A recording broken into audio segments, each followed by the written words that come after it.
السلام علیکم ورحمۃ اللہ وبرکاتہ۔ اب میں اس کے بعد اس بزم کے دوسرے خطیب طالب علم محمد معظم بن آفتاب عالم کو دعوت اسٹیج دیتا ہوں کہ آپ آئیں اور اپنی تقریر پیش کریں۔ آپ کی تقریر ہے شرک۔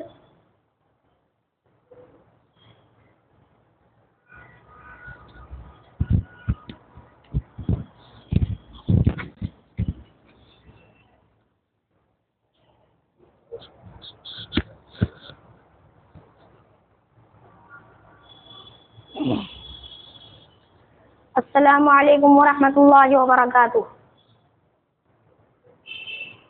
ان الحمد للہ نحمده ونصلي على رسوله الكريم اما بعد اعوذ باللہ من الشیطان الرجیم بسم اللہ الرحمن الرحیم ان اللہ لا يغفر ان يشرك به ويغفر ما دون ذلك لمن يشاء ومن يشرك بالله فقد افترى اثما عظيما اللهم صل على محمد وعلى آل محمد كما صليت على إبراهيم وعلى آل إبراهيم إنك حميد مجيد اللهم بارك على محمد وعلى آل محمد كما باركت على إبراهيم وعلى آل إبراهيم إنك حميد مجيد۔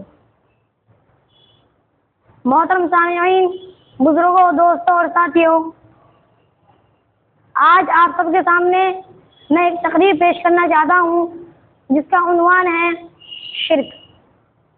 محترم سامعین، شرک توحید کی ضد ہے، شرک سب سے بڑا ظلم ہے، شرک سب سے بڑی جہالت ہے، شرک کائنات کا سب سے بڑا جھوٹ ہے، شرک شیطان کا بنایا ہوا عقیدہ ہے، شرک کائنات کا سب سے بڑا گناہ ہے، شرک سب سے بڑی لعنت ہے۔ شرک کرنے والا اللہ تعالیٰ کو ہمیشہ تکلیف دیتا رہتا ہے۔ زمین و آسمان اور پہاڑ شرک کی وجہ سے پھٹنے کے قریب ہیں۔ شرک کرنے والے کے حق میں کسی کی سفارش بھی کام نہیں آتی۔ توحید روشنی ہے اور شرک اندھیرا ہے۔ توحید پر رہنے والے کبھی نہیں گھبراتے اور شرک پر رہنے والے ہمیشہ گھبراتے رہتے ہیں۔ توحید پر رہنے والا صرف اللہ تعالیٰ کو مناتا ہے اور شرک پر رہنے والا اللہ تعالیٰ کو چھوڑ کر سب کو مناتا ہے۔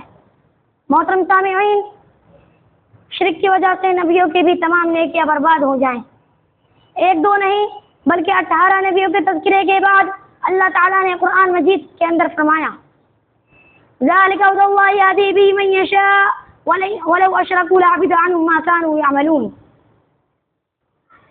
اللہ تعالیٰ کی ہدایت یہ ہے کہ جس کے ذریعے اپنے بندوں میں جس کو چاہے ہدایت کرتی ہے۔ اگر بالفرض یہ حضرات بھی شرک کرتے تو جو کچھ اعمال یہ کرتے وہ سب حقارت ہو جاتے۔ محترم سامعین، شرک کرنے والے پر جنت حرام ہے اور شرک کرنے والے کا ٹھکانہ جہنم ہے۔ عن جابر قال اتى النبي صلى الله عليه وسلم رجل فقال يا رسول الله ما الموجبتان؟ فقال من مات لا يشرك بالله شيئا دخل الجنة ومن مات يشرك بالله شيئا دخل النار۔ جابر رضی اللہ عنہ سے روایت ہے کہ ایک آدمی آپ صلی اللہ علیہ وسلم کے خدمت میں حاضر ہوا اور کہنے لگا یا رسول اللہ، جنت اور دوزخ کو واجب کرنے والی کیا چیز ہے؟ آپ صلی اللہ علیہ وسلم نے فرمایا جس نے اللہ تعالیٰ کے ساتھ کسی کو شریک نہیں ٹھہرایا وہ جنت میں داخل ہوگا، اور جس نے اللہ تعالیٰ کے ساتھ کسی کو شریک ٹھہرایا وہ جہنم میں داخل ہوگا۔ اب میں اپنی بات کو ختم کرتا ہوں اسی آیت سے جو میں نے شروع میں پڑھی تھی۔ ان اللہ لا یغفر ان یشرک به ویغفر ما دون ذلک لمن یشاء ومن یشرک باللہ فقد افتری اثما عظیما۔ یقیناً اللہ تعالیٰ اپنے ساتھ شریک کیے جانے کو نہیں بخشتا، ہاں گناہ چاہے جس کے معاف کر دیتا ہے، کیونکہ جو اللہ تعالیٰ کے ساتھ کسی کو شریک مقرر کرے اس نے بہت بڑا گناہ اور بہتان باندھا۔